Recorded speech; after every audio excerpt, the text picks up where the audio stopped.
मेघना आज ऑफिस आई तो उसका चेहरा खुशी से खिला हुआ था। यह देखकर उसकी सहेली राखी उससे मुस्कुराते हुए बोली, क्या बात है, आज तेरा चेहरा इतना खिला हुआ क्यों लगता है? आज तुम्हारे पति देव ने तुम्हें कोई अच्छा सा गिफ्ट दिया है? यह सुनकर मेघना हंसते हुए बोली, मेरे पति देव ने मुझे कोई गिफ्ट नहीं दिया, बल्कि यह मेरी सास के प्यार का असर है। अब मेरी सास मेरी कदर करने लगी है। आज मेरी सास ने अपने हाथ से मुझे लंच में मेरे पसंदीदा आलू पनीर के पराठे बना कर दिए हैं। ले, तू भी खाकर देख। यह कहकर उसने एक पराठा राखी की तरफ बढ़ा दिया था।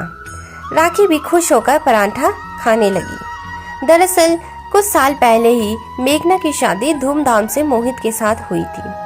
मेघना शिक्षित और सर्वगुण संपन्न थी। घर के सभी कार्य में पूर्ण दक्ष थी। वह यह सोचकर बेहद खुश थी कि वह अपनी सेवा भावना और मधुर व्यवहार से वह सबका दिल जीत लेगी।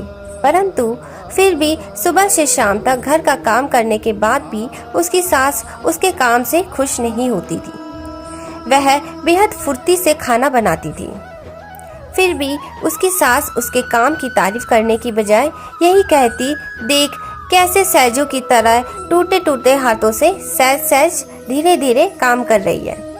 जल्दी जल्दी से अपने हाथ नहीं चला सकती।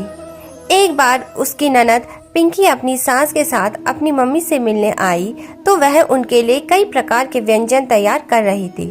तब उसकी सास उसका हाथ बटाने की बजाय उसका मजाक उड़ाते हुए बोली, कितना धीमे धीमे काम कर रही है सहजो, जल्दी जल्दी से अपने हाथ चला, नहीं तो नाश्ते के लिए देर हो जाएगी। यह सुनकर वह दुखी मन से और भी जल्दी नाश्ता बनाने लगी थी।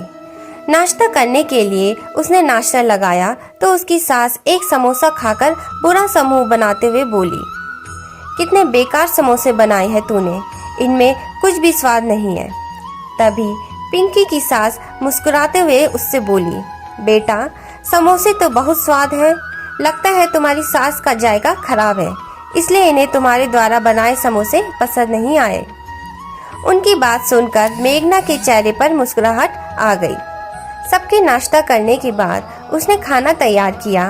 खाना खाने के बाद उसकी ननद अपनी सास के साथ खुशी खुशी अपने ससुराल चली गई थी। एक दिन उसकी ननद पिंकी अकेले ही अपनी मम्मी से मिलने आई तो उसका चेहरा काफी उतरा हुआ था। बेटी का उतरा हुआ चेहरा देखकर उसकी मम्मी उससे प्यार से बोली, बेटी क्या बात है, तू दुखी क्यों है? यह सुनकर पिंकी थोड़े गुस्से में अपनी मम्मी से बोली, मम्मी जी लगता है आपका असर मेरी सास पर भी आ गया है। पहले मेरी सास मुझे बहुत प्यार करती थी, कभी मेरे काम में कोई कमी नहीं निकालती थी, परंतु जिस दिन से उन्होंने भाभी के प्रति आपका व्यवहार देखा, वो भी आपकी तरह मेरे साथ ऐसा ही व्यवहार करने लगी है। मेरे द्वारा बनाए खाने में पहले कभी वह कमी नहीं निकालती थी, परंतु अब बात बात पर खाने में कमी निकालती है। बेहद फुर्ती से घर का सारा काम करने के बाद भी मुझ पर धीरे धीरे काम करने का आरोप लगाते हुए मुझे सहजो कहते हुए मेरा मजाक उड़ाती है। जब मैं मम्मी से ऐसा ना करने के लिए बोलती हूँ तब मम्मी मुझे हंसकर कहती है, तेरी मम्मी भी तो तेरी भाभी का ऐसा ही मजाक उड़ाती है, तूने अपनी मम्मी को क्यों नहीं रोका? अपनी भाभी का मजाक उड़ाने से इतनी अच्छी बहू मिली है तेरी मम्मी को, कभी भी वह तेरी मम्मी को कोई उल्टा जवाब नहीं देती। आजकल की बहू तो किसी की सुनती ही नहीं है, एक बात के जवाब में 4 बातें और सुनाती है, फिर भी तेरी मम्मी उसकी कदर नहीं करती। सास की बात सुनकर मैं शर्मिंदा हो गई थी, क्योंकि आप भाभी के साथ ऐसा ही तो करती हैं।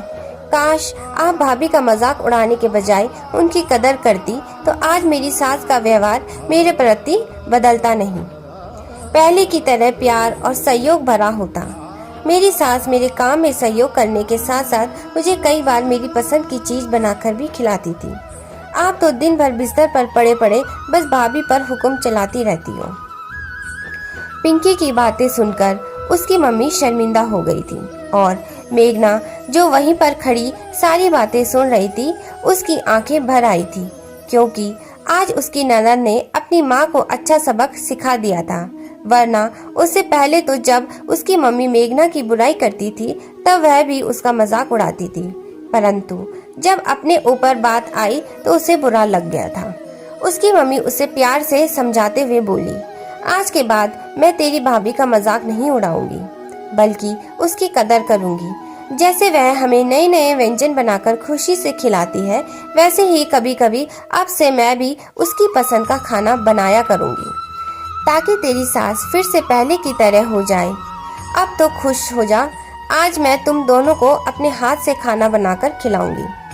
अरे कहाँ खो गई तू भी, परांठे खा, ठंडे हो जाएंगे। राखी ने मुस्कुराते हुए कहा तो मेघना भी उसके साथ परांठे खाने लगी थी। आज भी हमारे समाज में ऐसे बहुत से लोग रहते हैं जो दूसरे का मजाक उड़ाते वक्त बेहद खुश होते हैं, परंतु जब कोई उनका मजाक उड़ा देता है तो वो बुरा मान जाते हैं।